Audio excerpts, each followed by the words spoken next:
Hey guys, let's do a quick lesson on playing blues and rockabilly in the key of A.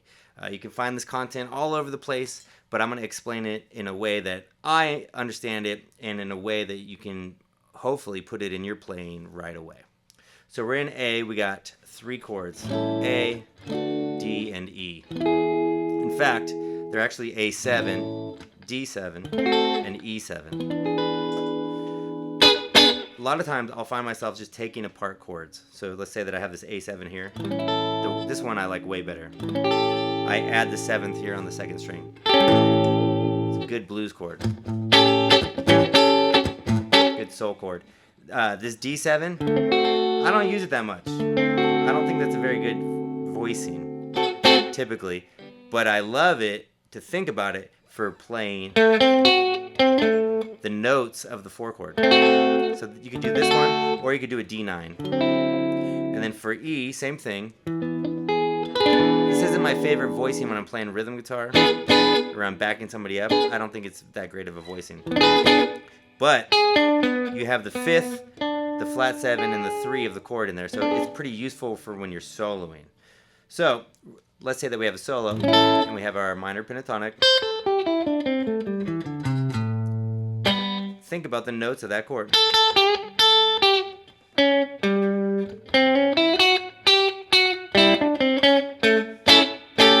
I'm thinking about the notes that are happening there. D chord. You can just take these 3. Let's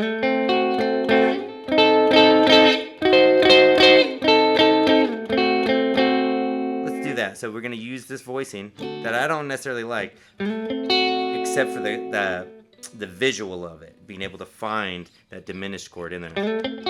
Let's just use that. I'm going to use only those diminished sounds and minor pentatonic. 1, 2, ready, go.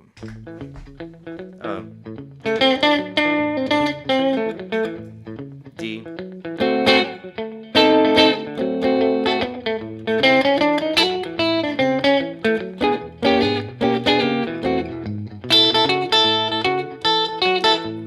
Let's try it again.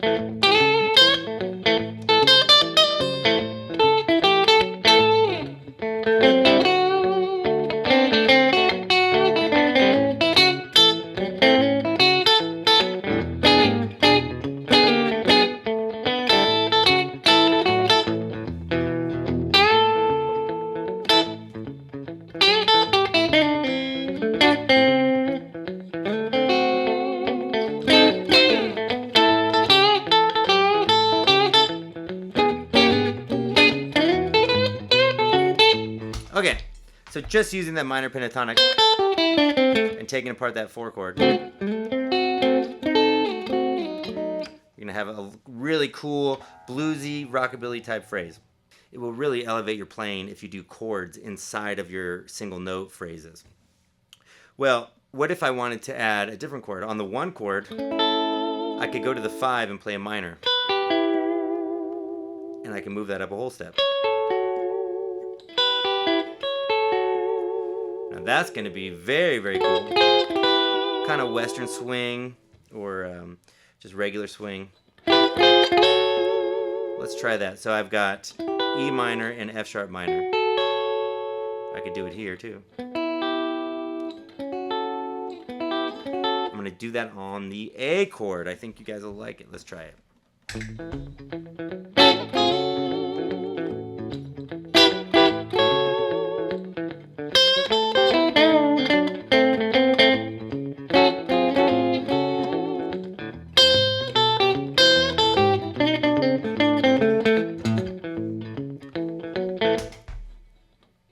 So I played minor pentatonic that we all know and love. But on the 1 chord, I was playing these little minor chords. Little minor triads based on, you could call this like a A6. And I move it down and I've got A9. Same thing here, A6 and A9. Anytime you see A7, you could do those. It actually works over here too. Let's just mess with that. Between these diminished chords and these minor chords, you're going to have a lot to play with and sound really, really elevated, you know. And breaking up your single lines, your single note lines, it's going to really make you stand out, and you're going to have a great time. So think of it like a little game. Where can I put these little chords in between my phrases?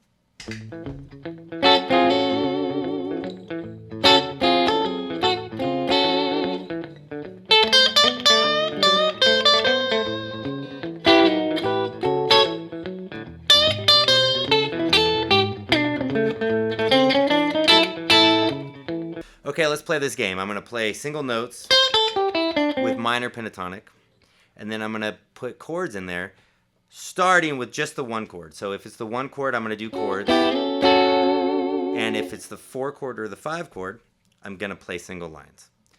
As an experiment, as a game, to get my phrases together.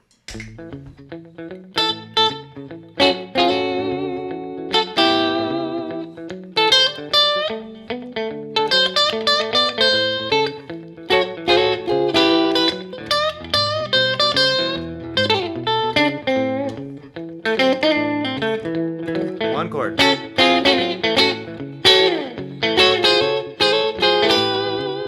4.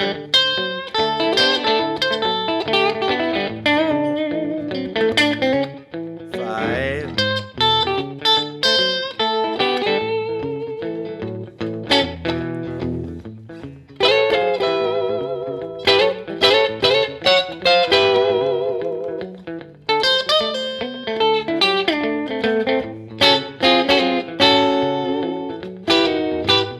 'Oh, I missed it. That's okay.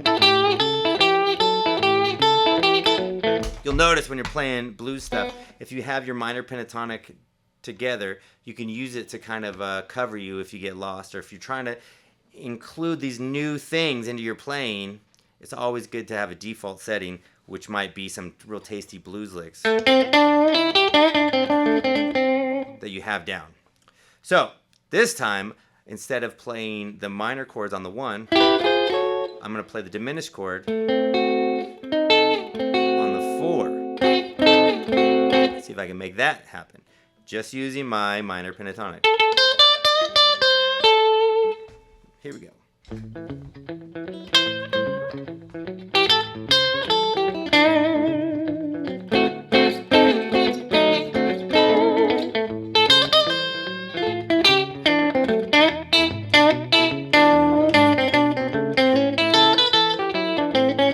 Here we go.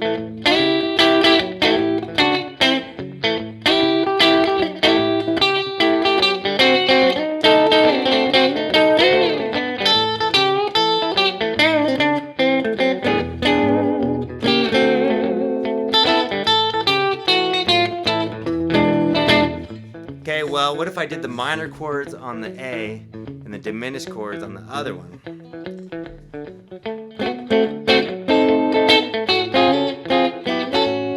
It's a lot of chords.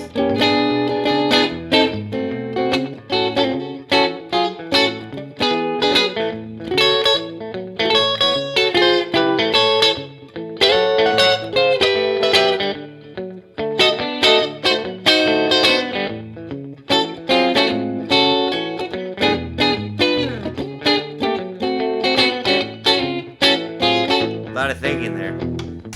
Okay, so this is a little game you could play while you're practicing, and I think it will really elevate your playing and open up some new phrases.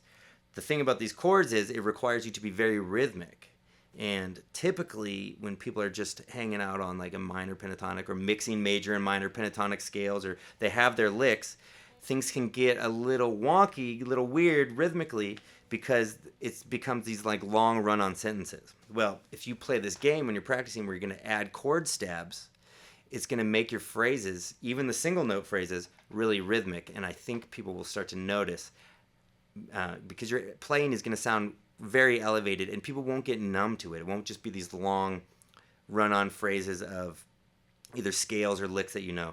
You'll start to add some rhythm that will really make the whole thing dance. So I hope you enjoyed this lesson. I hope you can take away something for your practice sessions. And thanks for watching, guys. Please subscribe.